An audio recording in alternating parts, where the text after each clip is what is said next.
자, 오늘은 이 오전 예배 시간에 성찬에 대한 교리 주제 설교를 이미 했기 때문에 자, 오늘은 오후 예배 시간에는 이 성경 강해 설교를 이어서 하도록 하겠습니다. 자, 여러분 이제 우리는 이 요한 3서의 마지막 부분에 이르게 되었습니다. 이 오늘 설교를 끝으로 해서 요한 1서, 2서, 3서로 이루어진 요한 서신을 다 마치고 자, 그 이후에는 유다서를 이어서 설교할 예정입니다. 자, 오늘 우리가 읽은 본문은 사도 요한이 가이오에게 건네는 마지막 작별 인사를 담고 있습니다. 그런데 13절과 14절의 첫 문장까지를 보게 되면 요한 2서의 마지막 인사와 거의 비슷한 내용이 반복되는 것을 볼 수가 있습니다. 자, 왜냐하면 이러한 인사말, 이러한 표현이 당시 헬라어 문화권에서 공유되었던 이 편집글 형식 가운데 하나였기 때문입니다. 그렇지만 우리는 이 요한의 인사말이 그저 의례껏 하는 수준의 무의미하고 성의 없는 말이라고 생각해서는 안 될 것입니다. 그는 여기에서도 이 가이오라는 한 형제에 대한 깊은 사랑의 마음을 진실되게 표현하고 있고 또한 그가 성도로서, 한 명의 성도로서 품었던 참된 소망 역시 보여주고 있습니다.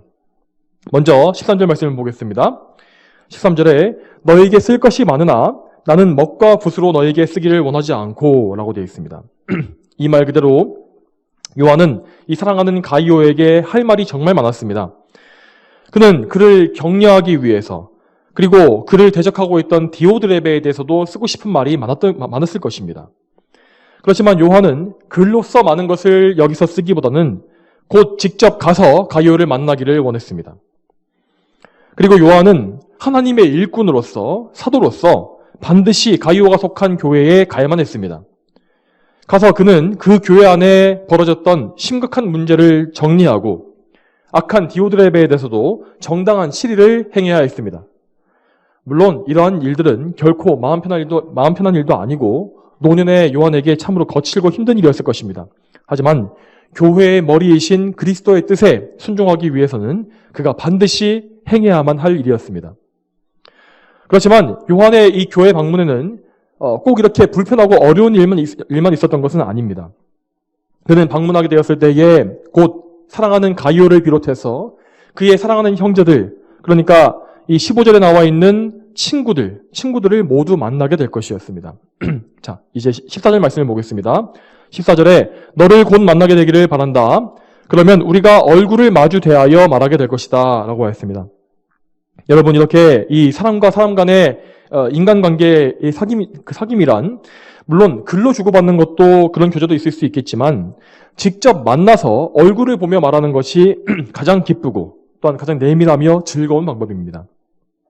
성도 간의 교제도 마찬가지로 자, 평소에 우리가 통화를 하거나 안부를 글로 주고받을 수 있습니다. 하지만 이렇게 주일날에 또 교회에 모여서 직접 얼굴과 얼굴을 마주보며 말하는 것에는 정말로 특별한 기쁨이 있지 않습니까?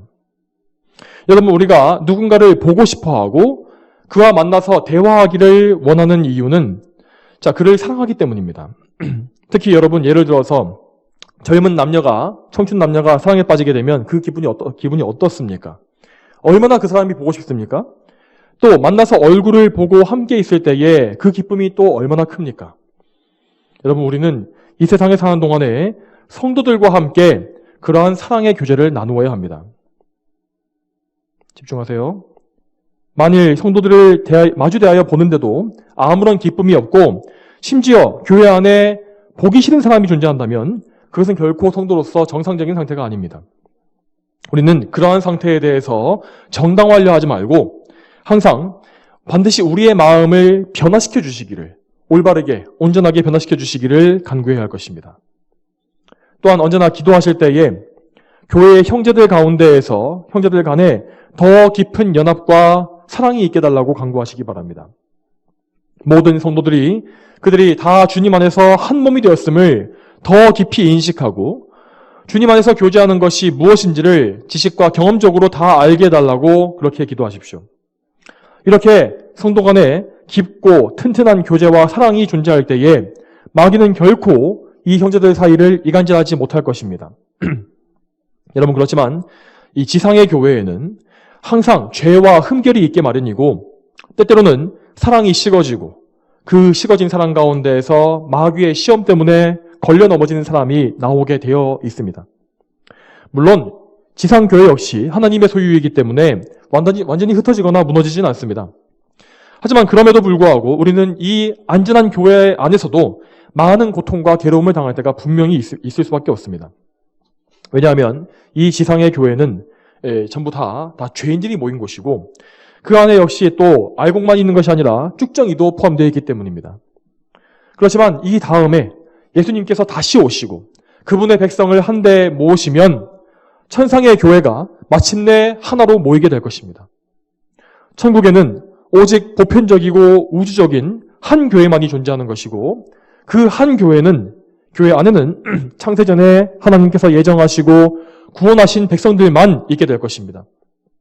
또한 그들 모두 다 완전히 성화되어서 죄가 없을 것이기 때문에 그 천국 안에는 참된 사랑만이 존재할 것입니다. 여러분, 이 천국의 사랑에 대해서 말씀드리자면 천국에서는 완전한 사랑, 그 이외에 다른 것이 필요하지가 않습니다.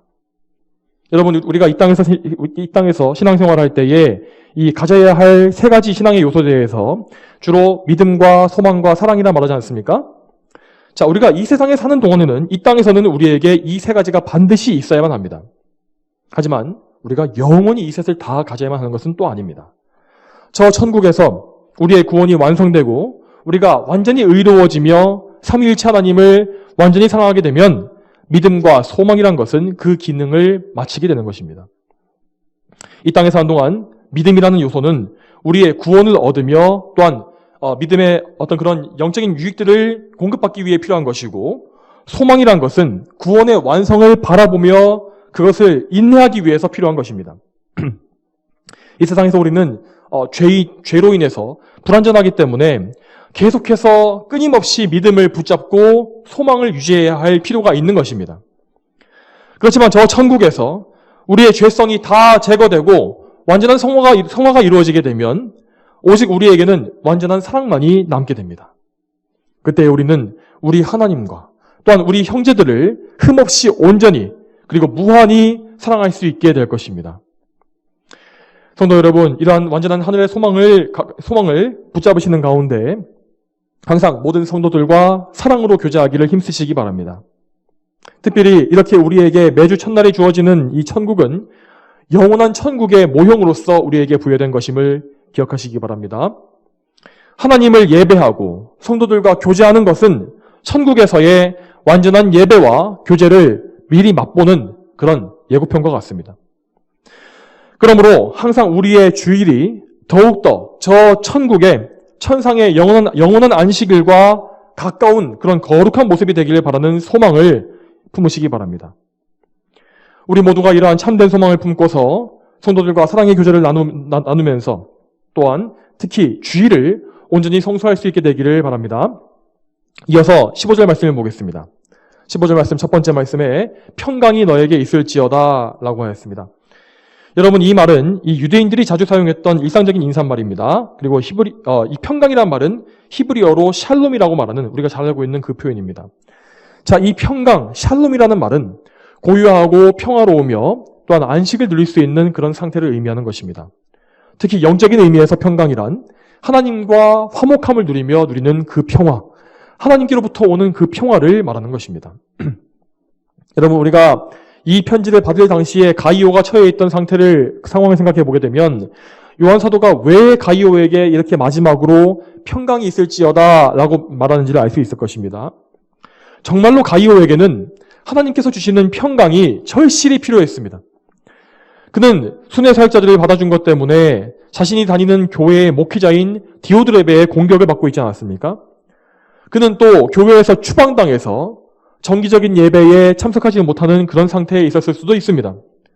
마치 시편 말씀에서 다윗이 대적들의 공격 때문에 성전에 나아가지 못하게 되었을 때 그랬던 것처럼 가이오 역시 주님의 집을 사모하며 영적으로 기진한 그런 상태에 있었을 것이 분명합니다. 이런 상태에서 영적인 평안과 기쁨, 이 평강을 유지하는 것은 참으로 힘든 일입니다. 곤고하고 어려운 상황은 우리의 영혼을 메마르고 지친 상태로 몰고 가기가 매우 쉽기 때문입니다. 그런 상황에 있었던 가이오에게 요한은 가장 적절한 복을 선포하고 있는 것입니다. 평강이 너에게 있을지어다. 사도 요한은 이렇게 이 자신의 편지에서 예수님께서 일전에 하셨던 말씀, 예전에 자신에게 하셨던 그 말씀들을 그대로 사용할 때가 참 많습니다. 이 평강이 있을지어다라고 하는 말씀 역시 요한이 예수님에게서 직접 들었던 말씀입니다. 우리 예수님께서도 정말 자주 제자들에게 평안을 주실 것이다, 평안이 있을지어다라고 말씀하시지 않았습니까? 자, 그것도 예수님은 그들이 가장 두려워하고 가장 힘들 때에, 마음이 물과 같이 녹아있을 그런 때에 평강을 주시겠노라고 말씀하신 바 있습니다. 먼저 우리 주님께서 제자들에게 그분이 고난받으실 것이고 그들을 떠나실 것이라고 말씀하셨을 때 요한을 포함한 모든 제자들은 많은 근심과 슬픔에 사로잡혔습니다. 그때 예수님은 평안을 그들에게 주실 것이라고 약속하십니다. 요한복음 14장 27절 말씀에 내가 너희에게 평안을 남겨주니 내 평안을 너희에게 준다. 내가 너희에게 주는 평안은 세상이 주는 것과 같지 않으니 너희는 마음에 근심하지도 말고 두려워하지도 마라. 자, 여러분, 이 말씀을 하신 이후에 예수님은 십자가의 고난을 다 받으셨으며 죽으시고 매장되셨습니다. 자, 이렇게 해서 예수님을 잃어버린 제자들은 마치 목자 없는 양같이 되어서 두려워 떨면서 자신들이 머무는 집에 문을 걸어 잠가 놓고 숨어 있었습니다. 자, 그랬던 그들에게 부활하신 예수님께서 나타나셔서 처음으로 하신 말씀이 바로 너희에게 평강이 있을지어다 라는 말씀이었습니다. 예수님은 부활 후 안식 후 첫날, 그러니까 첫 번째 주일날에 제자들에게 나타나셨고, 그리고 두 번째 주일날에도 또 나타나시면서 첫 번째로 너희에게 평강이 있을지어다 라고 또 말씀하셨습니다. 그리고 이런 예수님 말씀대로 정말 제자들에게는 평강이 찾아오기 시작했습니다. 부활하신 예수님을 목격한 제자들에게서 두려움과 의심은 사라져갔고, 또한 자신들이 예수님을 배신한 것 때문에 가지고 있었던 죄책감 역시 예수님께 용서를 받음으로써 점점 사라졌습니다. 요한을 포함한 모든 제자들은 다시금 기쁨과 평강으로 예수님을 섬기는 사도들이 다 될 수 있었고, 더 나아가서 성령 충만함을 받아서 담대히 예수님을 선포하는 교회의 기둥 같은 사도들이 되었습니다. 여러분, 이처럼 이 평강이라는 것은 우리의 신앙 여정에서 대단히 중요한 핵심 요소와 같습니다. 우리에게 평강이 깨어지고 불안함과 염려와 근심과 두려움이 찾아올 때에 우리는 결코 영적으로 좋은 상태일 수가 없는 것입니다. 사실상 우리는 평강이 없이는 아무것도 할 수가 없습니다. 평강이 사라진다는 것은 여러분, 곧 우리가 예수 그리스도께 전적으로 의지하지 못하고 있다는 의미입니다. 그리고 우리가 중보자 되신 예수님께 의지하지 못하는 이유는 대체로 거의 대부분 경우에 우리가 죄를 짓거나 의심과 침체에 빠졌기 때문입니다. 그리고 그리스도께 전적으로 의지하지 못하는 상태에서는 우리 아버지 하나님과도 우리는 결코 온전한 관계에 있을 수가 없는 것입니다. 그러므로 우리에게 평강이 없어졌다면 우리는 결코 그 평강이 없는 그 상태에 오래 머물러 있어서는 안 됩니다. 우리는 반드시 하나님께 평강을 구해야 합니다. 죄를 짓고 넘어져 버렸다면 다시금 그 죄를 용서해 주시기를 기도하면서 더 이상 그 죄의 수렁으로 깊이 빠지지 않도록 멈추어야 합니다. 우리의 죄를 구체적으로 아뢰면서 그 죄를 예수 그리스도의 보혈로 다시금 깨끗이 씻어달라고 간구해야 합니다. 또한 하나님과 누리는 그 평화를 회복시켜 주시고 하나님을 사랑하는 마음과 열심 있는 믿음이 돌아오게 해달라고도 간구해야 할 것입니다. 그리고 이러한 기도를 더 간절히 구하기 위해서 오래 기도하고 또한 금식과 철야로서 매달리는 것도 필요하다면 해야 합니다. 이렇게 함으로써 우리는 평강이 없는 상태, 영적으로 무능력한 이런 상태에서 속히 벗어나야 합니다. 그렇지 않게 되고 우리가 이런 상태에 머물러 있게 되면 우리는 그만큼 하나님께 바쳐야 할 우리의 시간과 삶을 낭비하게 되는 것이고, 또한 그렇게 영적으로 무방비 상태에 있기 때문에 마귀의 시험을 당해서 더 큰 위험으로 굴러떨어질 수가 있는 것입니다. 또한 여러분, 이 죄의 문제 외에도 우리는 고난과 어려움 때문에 평강을 잃어버릴 수도 있습니다. 도저히 어떻게 할 수가 없는 고통과 슬픔, 막막하고 답답한 일에 처할 때에, 또한 부르짖어도 응답이 없는 것처럼 보일 때에 우리는 낙심과 좌절에 빠져서 평강을 잃어버리기가 쉬운 것입니다. 여러분, 이렇게 막막한 상황은요, 이 불신자들에게만 찾아오는 것이 아니고 우리 성도들도 반드시 언젠가는 겪게 되어 있는 일입니다. 여러분, 그러면 우리는 그럴 때 어떻게 해야 하겠습니까? 하나님을 원망하고 믿음을 저버리며 그냥 될 대로 돼버리라고 자포자기해야 하겠습니까? 절대 그래서는 안 됩니다. 여러분, 우리는 오히려 이 고난의 때를 더 선용해야 합니다. 그리고 오히려 언제나 하나님을 바라보는 것을 그때에 연습해야 합니다. 우리의 어떤 상황과 관계없이, 우리의 조건과 관계없이 하나님은 항상 변치 않으십니다. 하나님의 불변하신 성품을 믿고 항상 그분의 불변하심과 같이 한결같이 의지하는 것이야말로 우리가 성화되었다는 증거가 되는 것입니다. 또한 고난 중에 감사가 없어지고 마음이 거칠고 굳어진다고 해도 우리는 성도로서 그런 모든 악한 감정과 마음의 변화를, 그런 정말 파도같이 몰려오는 변동을 절제할 줄 알아야 합니다. 시편 42편에서 시편 기자는 답답하고 어려운 고난 속에서 하나님을 갈망하고 찾고 있습니다. 그는 그의 고난이 얼마나 심했던지 음식 대신 눈물을 밤낮으로 먹으며 마음이 심히 상해 있었다고 기록하고 있습니다. 그렇지만 그는 그런 상황 속에서도 자신의 영혼에 이렇게 명령합니다. 내 영혼아, 내가 어찌하여 낙담하며 내 속에서 불안해하느냐? 너는 하나님을 바라라. 나는 그 얼굴의 구원으로 인하여 여전히 그분을 찬양할 것이다. 이 시편 기자는 환난 중에서도 하나님을 바랐고 그분의 얼굴 빛이 그의 구원이 될 것을 믿었습니다. 비록 당장 눈에 보이는 것은 없지만 하나님께 간구하면 그분이 반드시 들으시고 응답하실 것이라는 사실을 그는 믿었던 것입니다. 여러분, 무엇보다 우리는 우리의 구원자이신 예수님을 항상 바라보아야 합니다. 예수님께서는 우리의 죄를 담당하셨을 뿐만 아니라 우리가 죄의 결과로 겪는, 아담이 받은 저주로 인해서 받는 모든 나쁜 일들과 인생의 짐들도 다 대신 져주시는 분이시기 때문입니다. 예수님은 우리의 모든 연약함을 체휼하시는 대제사장이시고 또한 날마다 우리의 짐을 지시는 하나님이시라 하셨습니다. 그러므로 우리가 그분께 말씀드리지 못할 것은 아무것도 없습니다. 그분이 듣지 못하시는 기도도 없습니다. 그분의 응답이 없는 것처럼 느껴질 때에도 우리에게는 그저 그분을 잠잠히 기다리는 믿음과 인내가 필요한 것입니다. 그러므로 성도 여러분, 고난 때문에 평강이 사라진다면 예수 그리스도께 더욱 의지하시고 그분께 평강을 회복시켜 주시기를 간구하십시오.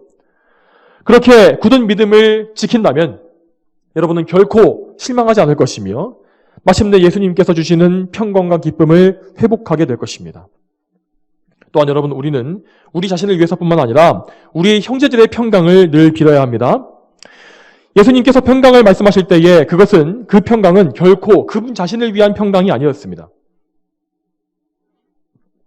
그분은 언제나 죄를 짓지 않으셨고 또한 아버지를 믿는 믿음과 사랑 역시 결코 흔들리거나 의심이 생기지 않으셨습니다. 고난 중에서도 예수님은 변함없이 아버지를 부르며 의지하시지 않았습니까? 자, 그랬기 때문에 예수님은 항상 우리에게 평강을 베풀어 주신 것입니다. 자, 여러분, 예수님은 평강을 빌어주신 것이 아닙니다. 축복을 하신 것이 아닙니다.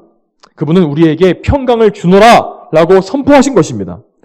왜냐하면 그분은 우리에게 실제로 평강을 베풀어 주실 수 있는 하나님이시기 때문입니다. 우리에게는 예수님처럼 이렇게 남에게 평강을 줄 능력은 없습니다. 하지만 그들을 위해서 평강을 빌어줄 수는 있습니다. 빌립보서 2장 4절 말씀에 각자 자기 자신의 일을 돌아볼 뿐만 아니라 다른 사람의 일도 돌아보아라 라고 하신 말씀을 항상 기억하시기 바랍니다. 이처럼 참된 성도는 자신의 평강을 간구하는 가운데에서 늘 주변을 돌아보면서 다른 사람의 평강을 빌어주는 사람입니다.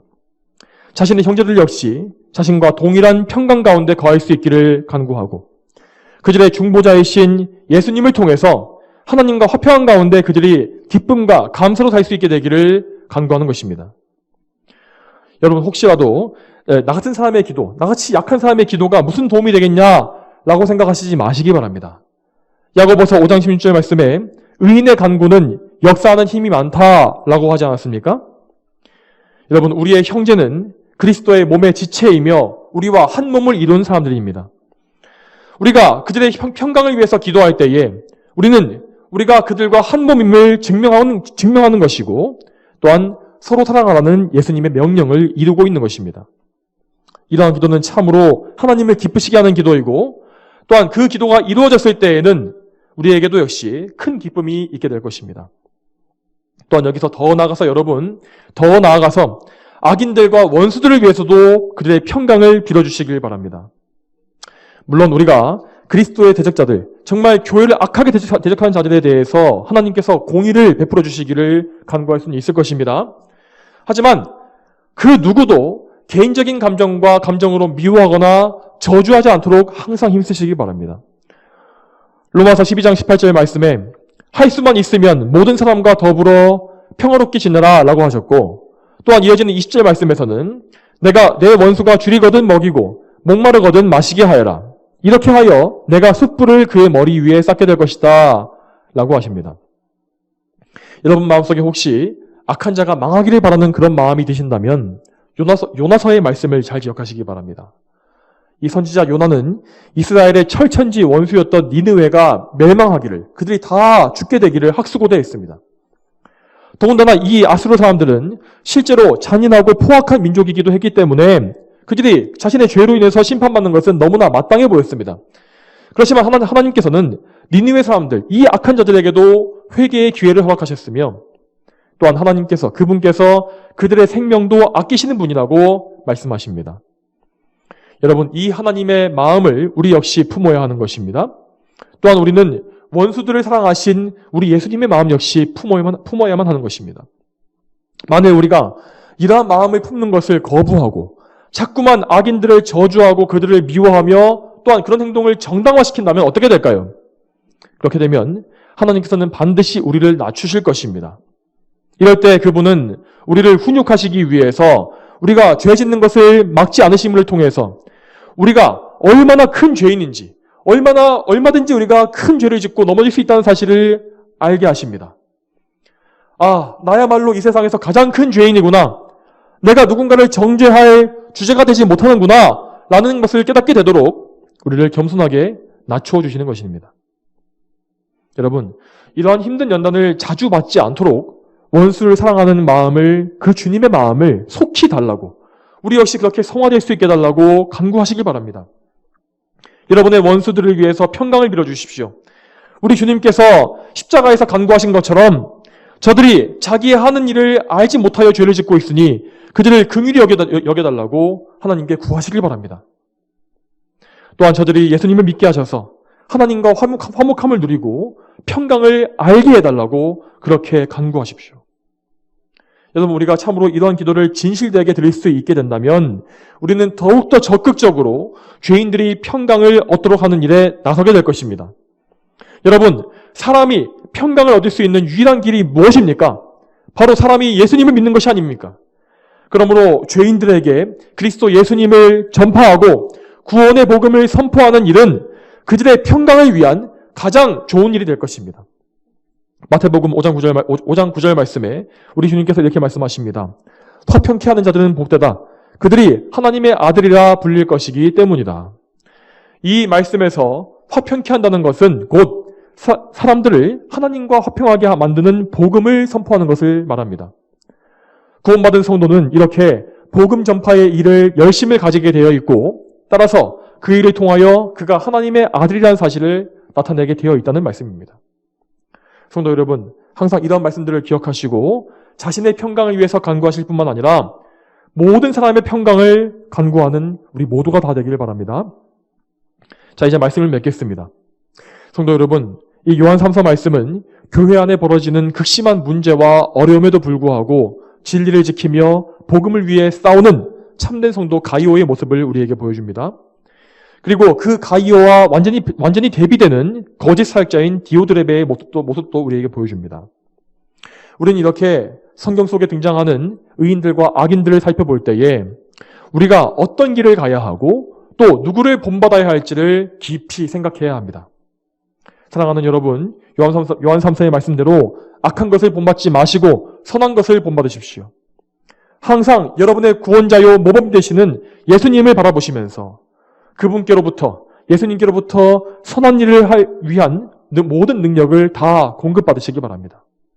그렇게 예수님께서 주신 능력을 가지고 죄 없으신 그리스도 예수님을 본받아 의로운 삶을 다 사시기를 바랍니다.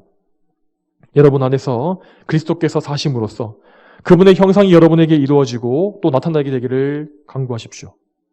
그것이 바로 그리스도를 닮아가는 것이며 또한 하나님을 기쁘시게 하는 성도의 삶입니다. 다 함께 기도하시겠습니다. 거룩하신 아버지 하나님, 오늘도 하나님의 은혜 가운데 이 오후 예배 설교를 마쳤으며 또한 이 요한 서신의 모든 그 본문을 다 또 살펴보게 하시니 감사드립니다. 하나님 아버지, 또 저희가 늘 이 말씀대로 정말 평강을 구하는 자들 될 수 있도록 도와주시옵소서. 언제나 저희 자신의 유익과 또 하나님을 기쁘시게 하는 일을 위해서 평강을 간구하게 하시고 또 우리 교회 형제들의 평강과 더 나아가서 이 세상의 모든 죄인들과 불신자들이 하나님과 화평함을 누릴 수 있게 되도록 간구하는 그러한 정말 평화의 사도가 다 될 수 있도록 도와주시기를 원합니다. 주여, 참으로 저희가 예수님을 알고 믿었다면 정말 그리스도를 통해서 하나님과 누리는 평강이 무엇인지를 깊이 알게 하셔서 이 평강과 기쁨을 나뿐만이 아니라 모든 사람이 다 누리기를 원하는 그러한 사랑의 마음 역시 가질 수 있도록 주여 도와주시옵소서. 모든 것에 감사드리며 예수님의 이름으로 기도 올립니다. 아멘.